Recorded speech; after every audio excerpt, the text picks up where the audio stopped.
Assalamualaikum warahmatullahi wabarakatuh. Perkenalkan, nama saya Nadifa Faikotul Hikmah dengan NIM C03219029. Di sini saya akan mempresentasikan hasil makalah yang saya buat dengan judul Norma Konflik Bersenjata Internasional. Di sini saya akan membahas tentang apa yang dimaksud dengan hukum humaniter internasional. Yang kedua, menjelaskan tentang apa yang dimaksud dengan jus ad bellum, jus in bello, dan jus post bellum. Langsung saja ke pengertiannya. Pengertian hukum humaniter internasional. Hukum humaniter internasional yang juga dikenal sebagai hukum konflik bersenjata atau hukum perang adalah kumpulan aturan yang ada dalam masa perang, melindungi orang-orang yang tidak lagi ikut dalam permusuhan. Hukum itu membatasi alat dan cara berperang, yang mana tujuan utamanya adalah untuk mengurangi dan mencegah penderitaan manusia pada saat terjadinya konflik bersenjata. Aturan-aturan itu harus dipatuhi tidak hanya oleh pemerintah dan angkatan bersenjatanya saja, tetapi juga kelompok-kelompok perlawanan bersenjata dan setiap pihak yang terlibat dalam permusuhan dalam suatu konflik. Baik, yang kedua ada hukum perang.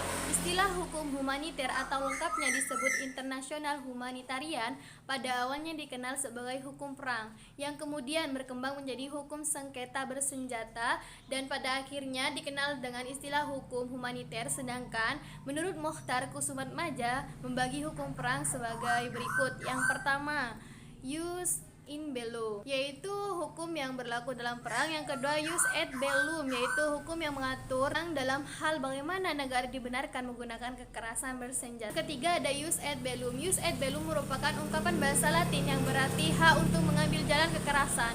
Jus ad bellum merupakan suatu pembahasan berkaitan dengan siapa yang dapat menggunakan kekuatan atau kekerasan dalam hubungan internasional dan dalam situasi apa kekerasan itu dapat digunakan.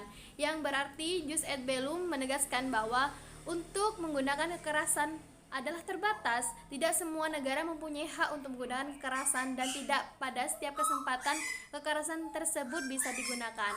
Yang akan jika demikian, pada anarki akan muncul dalam kehidupan masyarakat internasional karena tidak akan ada perdamaian dan ketertiban yang dapat dipertahankan.